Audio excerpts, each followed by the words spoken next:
My name is Schaaf. I'm an attorney. I like to think of myself as a reformed attorney because I no longer practice, which is fabulous for me.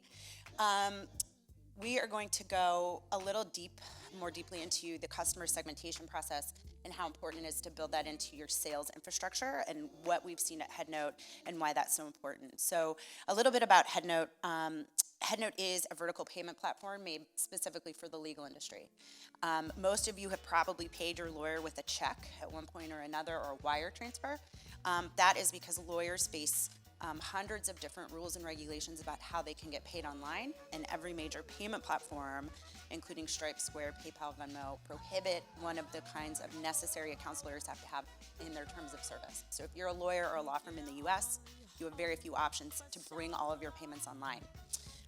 We focus very much on SMB customers, and to us that means firms that are 100 attorneys or less. And what we do is a game changer for how they operate their business. We start by allowing them to easily bring online payments to their clients and to their practices. They take 94 days is what it takes an attorney to get paid in the US on average today. The average payment time for law firms on Headnote is 4 days, so we dramatically reduce the amount of time it takes them to get paid, help with cash flow and realization rates, and then we expand into owning the accounts receivable process at a law firm. The name of the game is perseverance, and Steve Jobs wasn't the first one to say this. I talk to entrepreneurs all the time and ask them, how did you do it, the successful ones, and they say, I'm no better or smarter than the next person. I just figured out how to stay alive long enough to learn more and to do more. And so we are constantly trying to remind ourselves that the name of the game is to stay alive long enough to win and to get the best tactics so that we know more than the next guy. And to do that, at least for us, it is imperative that we understand the different segments within the customers that we're selling to so that we know which ones to focus on so that we can actually stay alive long enough to win in our business. So market segmentation is not what I'm going to talk about. That's a totally different thing. That's how you're going to go and target your customers. That's looking at things like geography and psychological behaviors and understanding how are we going to make a customer avatar and then go and find more of them. That's not what I mean. I'm talking about what you do in your sales process so that you can actually know which of my customers are the ones that I should be focusing on, which one is going to give me the best LTV for the lowest amount of effort to close that deal, and depending on those unit economics, what methods am I able to use within my business so that I can acquire more of the right customer. So this is because SMBs are challenging. I was talking with Dane last night, and I know that he feels like that. Pete has expressed that to me many times. So for us at Headnote, we deal with all of these issues. We sell directly to lawyers and law firms. They do have a limited budget. They're very price sensitive. They have a lack of domain expertise and tech expertise. They have business cycle issues. But the part that we found was our most challenging aspect was the fact that there is a really wide spectrum within the definition of SMB for law firms in the US.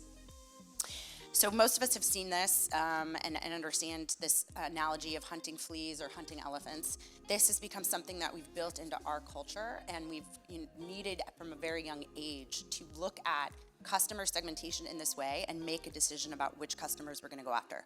So for our customers, a fly at the very bottom left, right? You need a lot of flies to make a big business. These are the solo attorneys. I know there's other people in the room that sell to the same customer. They're very challenging customers. They are time-starved, resource-starved. They have a lot of constraints. They're bad at business, and they have a low ACV for us. So this is a low deal that we're going to get, but they take a lot of work. As we go up the chain, this is all within the SMB definition that Headnote uses. We have mice. Mice are a little bit less work for us. That's firms that are under 10 attorneys.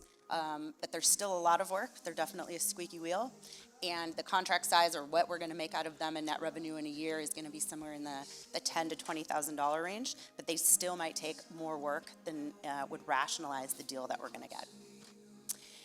Moving up, we get to rabbits. This is more in our sweet spot. This is firms of 10 to 25. And this is essentially where we've decided that we are allowed to have inside sales resources start to work with our customers. Anything that's below 10 in the fly or in the mouse area is going to be a self-serve customer. So they are going to self-register. They're going to be using training resources that are available to them. customer success is going to come in after the point that they become a customer to assist them, but it's going to be almost entirely via chat functionality as opposed to phone time or doing any kind of in-person customer work. As you go up the spectrum, those things start to make more sense. If you are a rabbit or a deer, you are going to be able to get video demos. You're going to have inside sales resources. You're going to have a dedicated customer service representative. And these are all things that we've learned about our business over time. Without this, we essentially were looking at going after firms of 1 to 100 attorneys and using the same tactics. That is totally incorrect, and we learned that the hard way. A large firm isn't going to self-serve. A fly or a solo attorney isn't going to deserve the kind of attention that it takes to get them on board. The reason being that you need, for flies, mice, and rabbits, as we're really talking about today in the SMB world, we have to be finding and acquiring them at a very high velocity. We need more top of funnel.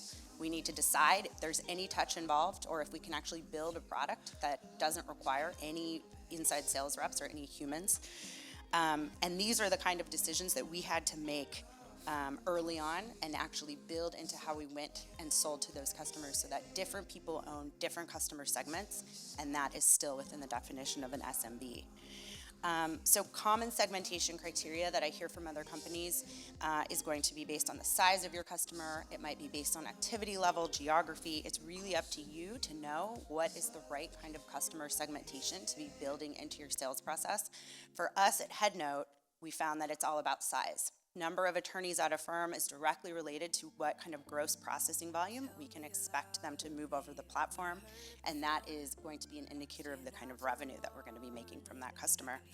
At the end of the day, everything that we look at Headnote and when we're looking at these different segments of customers is how is the deal size going to be measured against the effort level. Not just the CAC, but actually the fully loaded CAC that includes all of your inside sales resources. And that really, as we all know, is LTV to CAC. So we all are trying to strive to get an LTV to CAC of at least 3 to 1. And the only way that we can do that, and why what we're doing at Headnote every day, is looking at how we can make it easier to track and visualize our data. If you aren't collecting that data early on, then you're going to have zero way to know which customer segment within your definition of an SMB is going to get the kind of resources that you have on hand. Or which ones are going to require a cutoff. Where is the cutoff in your sales process for self-serve versus needing some kind of resource allocation? What we found is that this completely influences our product decisions. We will understand that what a shiny object is, and that's a big part of our culture. If a firm is over 100, they're very much a shiny object in most cases.